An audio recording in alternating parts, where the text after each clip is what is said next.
अस्सलाम वालेकुम। जैसे कि हमने अपनी पिछली वीडियो में बताया था कि अवेलेबिलिटी के 3 क्राइटेरियाज होते हैं एक बच्चे की। Number 1 physically availability, emotional availability, behaviour wise, उसके मेंटल, उसको हम कहेंगे। फिर जाके हम तय करेंगे कि वो अच्छा इंसान है मज़हब की बेस पर। ऐसा कोई मज़हब भी आपको नफरत नहीं सिखाता, कोई मज़हब भी आपको गलत काम नहीं सिखाता। उसके बाद एकेडमिक को देखा जाएगा। बदकिस्मती से कुछ अरसे से हम उल्टा चल पड़े हैं। हम एकेडमिक्स को सबसे पहले ले आते हैं और फंक्शनैलिटी की तरफ पहले आ जाते हैं, अवेलेबिलिटी को टोटली इग्नोर कर दिया जाता है। अब चंद मसाइल जैसे सिलेक्टिव म्यूटिज्म थी, बच्चों ने गैजेट के इस्तेमाल की वजह से और टू मच आइसोलेशन की वजह से और पोस्ट कोविड बच्चों में ये मसला आया, तो ऑटिज्म और ADHD उनके ऊपर हमने लेबल करना शुरू कर दिया, जबकि ऐसे इस तरह का कोई मसला था नहीं। बहरहाल आज हम सबसे पहला अपना अवेलेबिलिटी का क्राइटेरिया जिसको फुलफिल करके बच्चा का हम अगले तय करेंगे कि वो अवेलेबल है कि नहीं, और फिर फंक्शनैलिटी की तरफ जाएंगे। तो सबसे पहली चीज़ है बच्चे का फिजिकली ठीक होना, हेल्दी होना। अगर बच्चा खुदा ना खास्ता बीमार है, वो स्कूल ही नहीं जा सकता, वो प्ले ग्राउंड में नहीं जा सकता, वो प्रॉपर खाना नहीं खा सकता क्योंकि इज नॉट अवेलेबल और she is not available. Secondly, अगर खुदा ना खास्ता बच्चा सुन नहीं पा रहा एक लॉन्ग टर्म में, या बच्चे की जबान में कोई मसला है, टाइट टंग है या इस तरह का कुछ है, या बच्चे का ओवरऑल कोई आई साइट वीक है और बच्चे में कोई फ्रस्ट्रेशन अराइज हो रही है या वो बिहेवियर शो करा रहा है, तो it's not because of it कि बच्चा उस वजह से फंक्शनल है, मे बी बच्चा अवेलेबल ही नहीं है।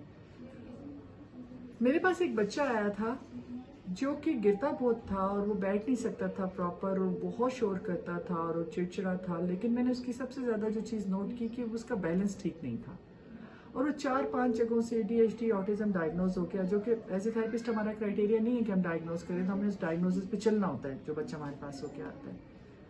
मुझे शक पड़ा जब हमने उसके साथ थेरेपी स्टार्ट की, एक्टिविटी स्टार्ट की, तो हमें समझ आई कि बच्चा अवेलेबल नहीं है। वैसे विद पैसेज ऑफ टाइम मुझे शक पड़ा और हमने उनके पेरेंट्स को कहा, जब उनकी आई साइट टेस्ट हुई तो पता चला बच्चा सेमी ब्लाइंड था, बच्चे को नजर नहीं आ रहा था। तो that was very shocking and sad news for me, क्योंकि हम कितने दिनों से उस बच्चे के ऊपर एक लिहाज से अब्यूज़ ही कर रहे थे कि जबकि वो बच्चा फुली अवेलेबल ही नहीं है तो हम उसको फंक्शनल करने की कैसे कोशिश कर सकते हैं। इसी तरीके से एक बच्चा जो सारा टाइम गैजेट पे रहा है, जिसने सारा टाइम बात करनी नहीं सीखी, कम्युनिकेशन नहीं सीखी, नॉन वर्बल कम्युनिकेशन, उसने आपसे सिर्फ अपनी बात मनवाना सीखी जिसको हम किंग बेबी कहते हैं, इशारों पे चलाना सीखा, उसने बोलने की ज़रूरत ही नहीं महसूस की, तो आप पूरी हिस्ट्री नहीं देखेंगे, आप सिर्फ चंद चीज़ें पकड़ के कैसे डायग्नोज कर सकते हैं कि बच्चा ऑटिस्टिक है या ADHD है या कोई और प्रॉब्लम है।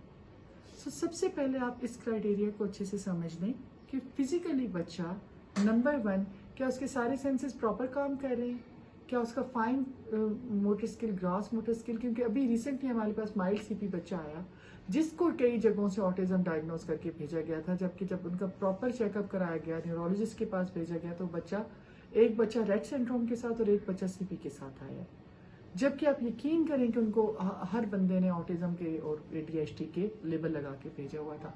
तो पता कैसे चलता है? आप बच्चे की फिजिकल मूवमेंट्स प्लीज चेक करें, नंबर 1। नंबर 2, ये जरूर देखें कि बच्चा कर नहीं सकता या करना नहीं चाहता।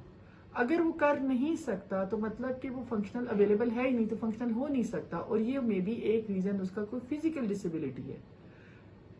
अगर एक बच्चा म्यूट है, जिसको सुनाई नहीं दे रहा, तो वो बोलेगा भी नहीं, तो ये आप प्रॉपर डॉक्टर के पास जाके प्रॉपर साइंस को देख के फॉलो करके तब आप करेंगे।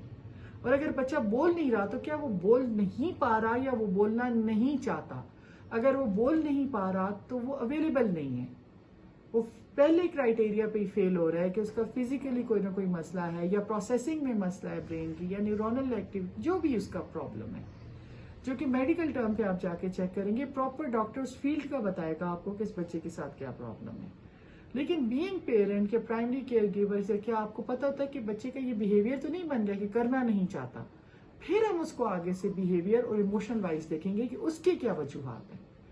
लेकिन सबसे पहले प्लीज इस चीज को ज़हन में रखें कि क्या बच्चा कर नहीं पा रहा या करना नहीं चाहता। छोटी चीजें नोट करें, अगर आप उसे चीजें उठवा के देखें, चम्मच के जरिए उसको पानी मुंह की तरफ लेके जाने के लिए करें, उसकी वॉक देखें, उसको नीचे फर्श पे बिठा के उसको अपने ओन पे खड़ा करने की कोशिश करें और उसको इनकरेज करें कि खुद खड़ा हो। चीज़ें उसको ज़रा उसकी आई साइड आप अपने अंदाजे से देख लें। प्लीज़ हर चीज़ को ऑटिज्म और ADHD के अंदर या मेंटल या बिहेवियरल उसके अंदर देखना बंद कर दें।